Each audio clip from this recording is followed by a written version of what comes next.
മഹാനായ അബൂദർദ റളിയല്ലാഹു തആല അൻഹു ഒരിക്കൽ ഉമ്മു ദർദ അവർ പറയുകയാണ്, ദഖല അലയ്യ അബൂദർദ, അബൂദർദ റളിയല്ലാഹു തആല അൻഹു എൻ്റെ അരികിലേക്ക് വന്നു. ആ വരുന്നത് ഒരൽപ്പം കോപത്തിലാണ്, ദേഷ്യത്തിലാണ്. ഫഖുൽതു മാ അഗ്ളബക്, ഞാൻ ചോദിച്ചു, എന്താണ് നിങ്ങളുടെ ദേഷ്യത്തിന്റെ കാരണം, എന്തിനാണ് ഇത്ര കോപം? ഫഖാൽ, മഹാനായ സഹാബിയുടെ മറുപടി, വല്ലാഹ്, അല്ലാഹു തന്നെയാണ് സത്യം, ലാ അരിഫു മിൻ ഉമ്മത്തി മുഹമ്മദിൻ ശൈഅൻ ഇല്ലാ അന്നഹും യുസല്ലൂന ജമീഅ.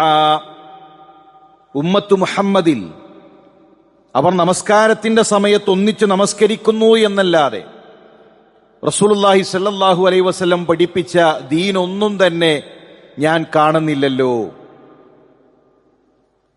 ഹിജ്റയുടെ 30കളിൽ വഫാത്തായ സ്വഹാബിയാണ് അബൂദർദ. അബൂദർദ റളിയല്ലാഹു തആല അൻഹുവിന്റെ അവസാന കാലഘട്ടമായപ്പോൾ തന്നെ ഇസ്ലാം ദീനിൽ നിന്ന്, ശരിയായ സുന്നത്തിൽ നിന്ന് ജനങ്ങൾ ബിദ്അത്തിലേക്ക് എത്തുന്ന, വഴികേടിലേക്ക് മാറിപ്പോകുന്ന സാഹചര്യങ്ങൾ ഉണ്ടായിട്ടുണ്ട്. ഇപ്പൊ നമ്മൾ ആലോചിക്കേണ്ടത്, സ്വഹാബത്തിന്റെ കാലഘട്ടത്തിൽ തന്നെ സുന്നത്തിൽ നിന്ന് ബിദ്അത്തിലേക്ക്, വഴികേടിലേക്ക് ആളുകൾ മാറിപ്പോയെങ്കിൽ ഈ കാലഘട്ടത്തിൽ എത്രമാത്രം ശരിയായ ദീനിൽ നിന്ന്, ശരിയായ പ്രമാണങ്ങളിൽ നിന്ന് നമ്മുടെ സമുദായം മാറിപ്പോയിട്ടുണ്ടായിരിക്കും. മഹാനായ ഹുദൈഫ റളിയല്ലാഹു തആല അൻഹു അന്നഹു അഖദ ഹജറൈൻ, 2 കല്ലുകൾ അദ്ദേഹം എടുത്തു. ഫവളഅ അഹദുഹുമാ, ആ 2 കല്ലുകൾ പരസ്പരം അദ്ദേഹം ഇങ്ങനെ ചേർത്തു പിടിച്ചു. 2 കല്ലിങ്ങനെ ചേർത്തു പിടിച്ചാൽ അതിനിടയിൽ പിന്നീടൊന്നും നമുക്ക് കാണാൻ കഴിയുകയില്ല. അതിനുശേഷം ഹുദൈഫ റളിയല്ലാഹു തന്റെ ചോദ്യം, ഹൽ തറൗന മാ ബൈന ഹാദൈനിൽ ഹജറൈൻ മിനൻ നൂർ, ഈ 2 കല്ലുകൾക്കിടയിൽ നിങ്ങൾ വെളിച്ചം കാണുന്നുണ്ടോ? നിങ്ങൾക്ക് ഈ 2 കല്ലുകൾക്കിടയിലൂടെ വെളിച്ചം കാണാൻ നിങ്ങൾക്ക് കഴിയുന്നുണ്ടോ? അത് കണ്ടു നിന്ന ആളുകൾ പറഞ്ഞു, യാ അബാ അബ്ദില്ലാഹ്, മാ നറാ ബൈനഹുമാ മിനൻ നൂരി ഇല്ലാ ഖലീൽ, വളരെ നേർത്ത ഒരു വെളിച്ചമല്ലാതെ ഈ 2 കല്ലുകൾക്കിടയിൽ ഞങ്ങൾക്ക് കാണാൻ കഴിയുന്നില്ല. മഹാനായ ഹുദൈഫ റളിയല്ലാഹു തആല അൻഹു പഠിപ്പിച്ചു കൊടുക്കുകയാണ്, വല്ലദീ നഫ്സി ബിയദി, അല്ലാഹു തന്നെയാണ് സത്യം, ലതൽഹറന്നൽ ബിദ്അ, ബിദ്അത്തുകൾ, പുതിയ പുതിയ ആചാരങ്ങൾ, നന്മയായി ജനങ്ങൾ കാണുന്ന പുത്തനാചാരങ്ങൾ, അത് വ്യാപിക്കുക തന്നെ ചെയ്യും. ഹത്താ ലാ യുറാ മിനൽ ഹഖ് ഇല്ലാ ഖദ്റു മാ ബൈന ഹാദൈനിൽ ഹജറൈനി മിനൻ നൂർ, ഒടുവിൽ ഹക്ക് എന്നുള്ളത് ഈ 2 കല്ലിനിടയിൽ നിങ്ങൾ കാണുന്ന നേർത്ത വെളിച്ചം പോലെ, വളരെ നേർത്തതായി മാത്രമേ നിങ്ങൾക്ക് ഹക്ക് കാണാൻ കഴിയുകയുള്ളൂ. അഥവാ സുന്നത്തിങ്ങനെ ചെറുതായി പോകും, സുന്നത്തിൽ നിന്ന് ആളുകൾ വഴിമാറിപ്പോകും. വളരെ നേർത്തതായി മാത്രമേ സുന്നത്തിന്റെ ആളുകൾ ഉണ്ടാവുകയുള്ളൂ. വല്ലാഹ്, അല്ലാഹു തന്നെയാണ് സത്യം, ലതഫ്ശവന്നൽ ബിദ്അ, ബിദ്അത്ത് വ്യാപിക്കും, ബിദ്അത്ത് വ്യാപിക്കും, ജനങ്ങളെല്ലാം ബിദ്അത്തിന്റെ പിറകെ പോകും. ഹത്താ ഇദാ തുരിക മിൻഹാ ശൈഉൻ ഖാലു തുരികത്തി സുന്ന, ഒടുവിൽ എന്തായിരിക്കും അവസ്ഥ? അങ്ങനെ നാട്ടിൽ വ്യാപിച്ച ബിദ്അത്തിൽ നിന്ന് സുന്നത്തിന്റെ ആളുകൾ മാറി നിന്നാൽ ജനങ്ങൾ പറയും, കണ്ടോ, അവര് സുന്നത്ത് ഒഴിവാക്കി, അവർക്ക് സുന്നത്തൊന്നുമില്ല.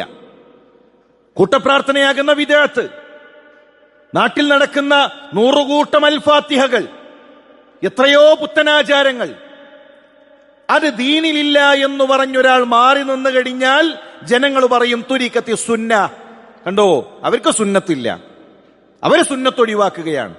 എത്ര നല്ല സുന്നത്താണ് നഷ്ടപ്പെടുത്തുന്നത്. യഥാർത്ഥത്തിൽ സ്വഹാബത്തു പേടിച്ചിട്ടുണ്ട് എങ്കിൽ ഇന്ന് നമ്മുടെ നാട്ടിൽ നടന്നുകൊണ്ടിരിക്കുന്നത് ഈ അവസ്ഥയാണ്. ഇത് കണ്ടിട്ടും അറിഞ്ഞിട്ടും ഒന്നും മിണ്ടാതെ, ബിദ്അത്തിനെതിരെ ഒന്നും ചെയ്യാതെ ഒരു വിശ്വാസിയെ സംബന്ധിച്ചിടത്തോളം അവന്റെ ദിവസങ്ങൾ കടന്നുപോകാൻ പാടില്ല. 100 കൂട്ടം ബിദ്അത്തുകളാണ് ഇന്ന് നാട്ടിലുള്ളത്.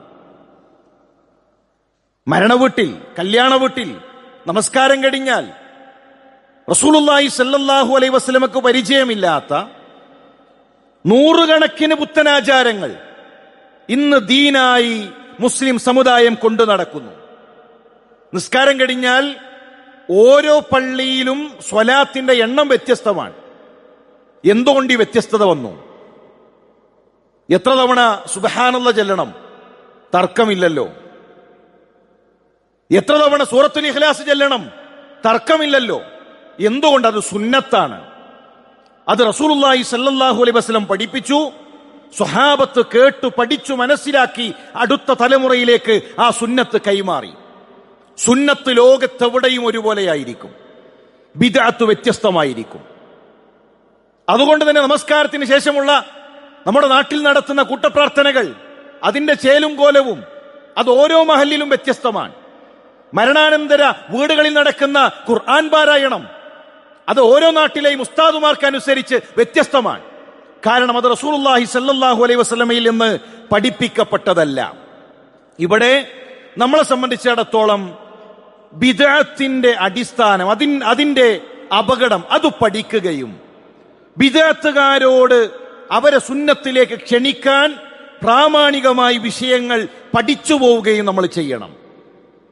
ഒന്നാമതായി നമ്മൾ മനസ്സിലാക്കേണ്ടത് അൽ യൗമ അക്മൽതു ലക്കും ദീനക്കും വഅത്മംതു അലൈക്കും നിഅമതി വറദീതു ലക്കുമുൽ ഇസ്ലാമ ദീന. ഇസ്ലാം ദീൻ അല്ലാഹു പൂർത്തീകരിച്ചിട്ടുണ്ട്. ഈ ആയത്ത് ഹിഫ്ളാക്കണം. ബിദ്അത്തിനെതിരെയുള്ള സംസാരം ഖത്തീബിന്റെ മാത്രം ബാധ്യതയല്ല, മൗലവിയുടെ ബാധ്യതയല്ല. അത് സുന്നത്തിനെ സ്നേഹിക്കുന്ന മുസ്ലിമിന്റെ ബാധ്യതയാണ്. പരിശുദ്ധ ഖുർആനിലെ തൗഹീദിന്റെ ആയത്തുകൾ നമുക്ക് ഹിഫ്ളുണ്ടാകണം. സുന്നത്തിനെ സ്ഥാപിക്കാനുള്ള ആയത്തുകൾ ഹിഫ്ളുണ്ടാകണം. അത് എഴുതിയെടുത്തു പഠിച്ച് സംസാരിക്കുന്നവരായി നമ്മൾ മാറണം. 1-2 നാവുകൾ മാത്രമല്ല സുന്നത്തിന് വേണ്ടി ഉണ്ടാകേണ്ടത്.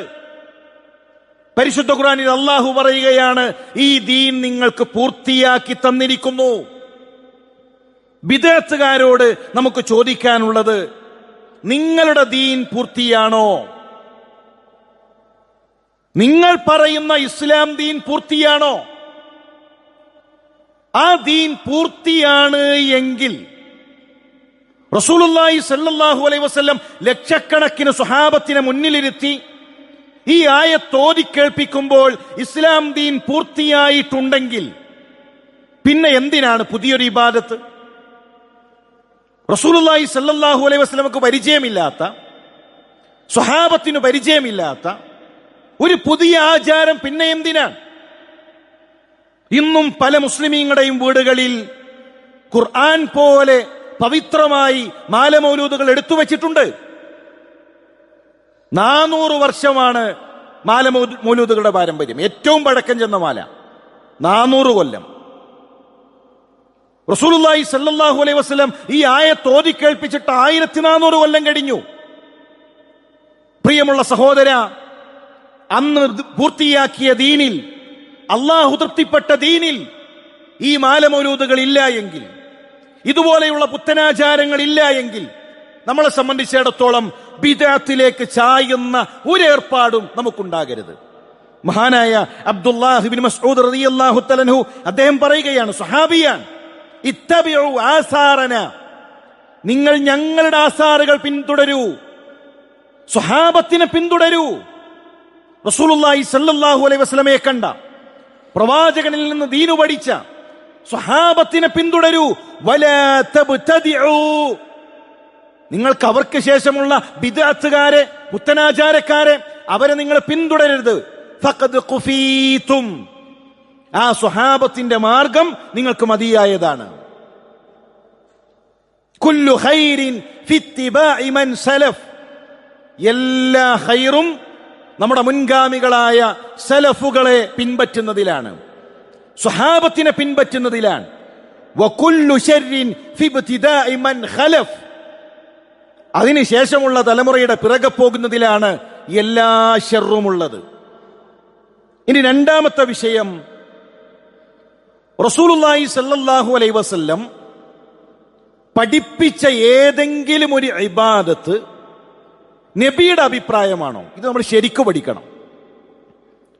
റസൂലുള്ളാഹി സ്വല്ലല്ലാഹു അലൈഹി വസല്ലം പഠിപ്പിച്ച ഇബാദത്തിൽ ഏതെങ്കിലും ഒരു ഇബാദത്ത് നബി ഗവേഷണം ചെയ്ത് റസൂലുള്ളാഹി സ്വല്ലല്ലാഹു അലൈഹി വസല്ലം തന്റെ അഭിപ്രായ പ്രകാരം പറഞ്ഞിട്ടുണ്ടോ?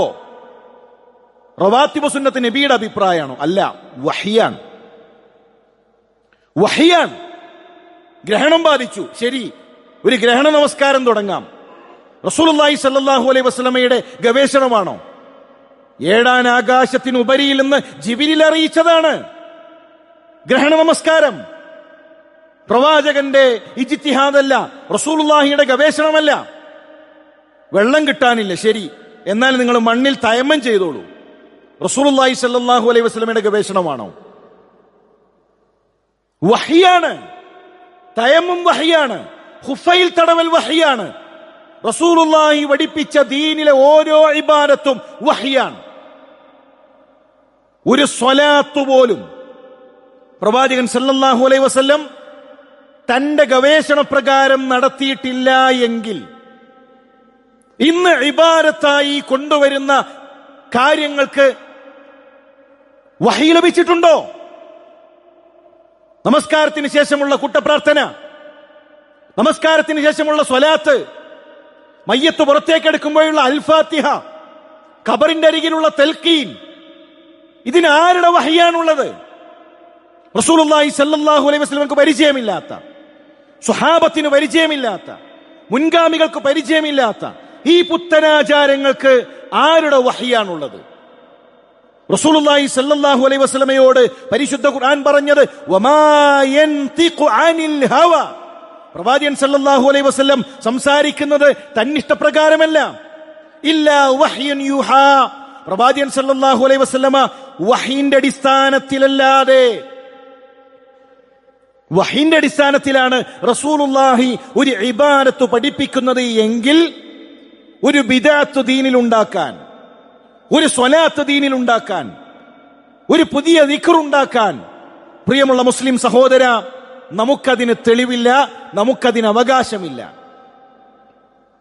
ഒരു ന്യായം പലപ്പോഴും ആളുകൾ പറയാറുള്ളത്, നല്ലതല്ലേ, നിബിദിനം നല്ലതല്ലേ, ഭക്ഷണമല്ലേ കൊടുക്കുന്നത്, സ്വലാത്തല്ലേ ചെല്ലുന്നത്, മൂന്നിന്റെ അന്ന് അരി വിതരണല്ലേ ചെയ്യുന്നത്.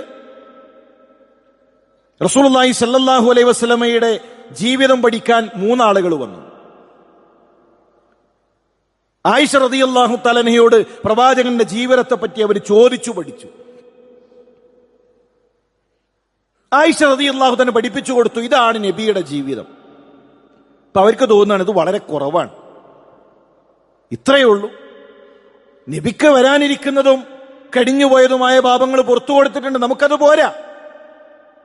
എന്നിട്ട് അവര് തീരുമാനിക്കുന്നു, അമ്മ അനഫ ഇന്നി ഉസല്ലി ലൈല അബദാ, ഇനി ഒരിക്കലും രാത്രി നിസ്കാരം ഞാൻ ഒഴിവാക്കൂല, ഇനി എന്നും രാത്രി നിസ്കാരം, രാത്രി മുഴുവൻ നമസ്കരിക്കും. രണ്ടാമത്തെ ആള് തീരുമാനിക്കുകയാണ്, അന അസൂമുദ്ദഹർ വലാ ഉഫ്തിർ, ഞാൻ പകല് മുഴുവൻ നോമ്പാണ്, നോമ്പൊഴിവാക്കുന്ന ഒരവസ്ഥ ഇനി എനിക്കില്ല. മൂന്നാമത്തെ ആൾ തീരുമാനിക്കുന്നു, അന അഅ്തസിലു നിസാ ഫലാ അതസവ്വജു അബദ, ഞാൻ കല്യാണം കഴിക്കില്ല, ആ സമയം കൂടെ ഞാൻ ഇബാദത്തിന് മാറ്റിവെക്കുന്നു. ശരി, ഈ മൂന്നാളുകളുടെ കാഴ്ചപ്പാടിൽ ഇത് നന്മയാണോ? ഈ മൂന്നാളുകളും ഇത് നന്മയാണെന്ന് കരുതിയാണ് തീരുമാനിച്ചത്, പുണ്യമാണെന്ന് കരുതിയാണ് തീരുമാനിച്ചത്. റസൂലുള്ളാഹി സ്വല്ലല്ലാഹു അലൈഹി വസല്ലം ഇത് കേട്ടിട്ട് എന്തു പറഞ്ഞു? വളരെ നല്ല അഭിപ്രായം. കാരണം ഒരാളുടേത് നിസ്കാരാണ്, ഒരാളുടേത് നോമ്പാണ്, ഒരാൾ മുഴുവൻ സമയവും ഇബാദത്തിന് വേണ്ടി കല്യാണം പോലും മാറ്റിവെക്കുന്നു. വളരെ നല്ല തീരുമാനം. അവർക്ക് തോന്നിയത് നന്മയാണ് എന്ന്, സ്വഹാബത്തിന് തോന്നി നന്മയാണെന്ന്. പക്ഷെ റസൂലുള്ളാഹി സ്വല്ലല്ലാഹു അലൈഹി വസല്ലം തിരുത്തി. സ്വഹാബത്തിനൊരു കാര്യം നന്മയായി എന്നതുകൊണ്ട് ദീനിൽ നന്മയാകില്ല. പ്രവാചകനെ കണ്ട പ്രവാചകന്റെ കൂടെ ജീവിച്ച അവർ ഗവേഷണം നടത്തി ഒരു നന്മയുണ്ടാക്കിയാൽ അത് നന്മയാകില്ല ദീനിൽ. റസൂലുള്ളാഹി സ്വല്ലല്ലാഹു അലൈഹി വസല്ലം അവരെ വിളിച്ചു, അൻതുമുല്ലദീന ഖുൽതും കദാ വകദാ, നിങ്ങളാണോ ഇന്ന കാര്യങ്ങളൊക്കെ പറഞ്ഞത്? രാത്രി മുഴുവൻ നിസ്കാരം, പകല് മുഴുവൻ നോമ്പ്, അങ്ങനെ പുതിയ പുതിയ ഇബാദത്തുകൾ ഉണ്ടാക്കിയത് നിങ്ങളാണോ? ഫമൻ റഗിബ അൻ സുന്നതി ഫലൈസ മിന്നി, എന്റെ സുന്നത്തിനെതിരെ പ്രവർത്തിച്ചാൽ അവൻ എന്നിൽപ്പെട്ടവനല്ല. അപ്പൊ സഹോദര, നമുക്ക് നന്മയായി തോന്നുന്നു എന്നതുകൊണ്ട് അത് ദീനിൽ നന്മയാകണമെന്നില്ല. ദീനിൽ നന്മയാകണമെങ്കിൽ അത് റസൂലുള്ളാഹി സ്വല്ലല്ലാഹു അലൈഹി വസല്ലം നമ്മെ പഠിപ്പിക്കണം. അതുകൊണ്ട് അങ്ങനെയുള്ള കർമ്മങ്ങൾ, സുന്നത്തായ കർമ്മങ്ങൾ അത് അധികരിപ്പിക്കുക. ബിദ്അത്തുകളിൽ നിന്ന്, അത് നാട്ടിൽ മുഴുവൻ ആളുകൾ ചെയ്താലും, നാട്ടിലെ ബഹുഭൂരിപക്ഷം അതിന്റെ പിറകെ പോയാലും, ബിദ്അത്തുമായി ഒരു വിശ്വാസിയെ സംബന്ധിച്ചിടത്തോളം ബന്ധമുണ്ടാകാൻ പാടുള്ളതല്ല. അള്ളാഹു ബിദ്അത്തുകളിൽ നിന്ന് അകന്നു നിൽക്കാനുള്ള തൗഫീക്ക് നൽകി അനുഗ്രഹിക്കട്ടെ.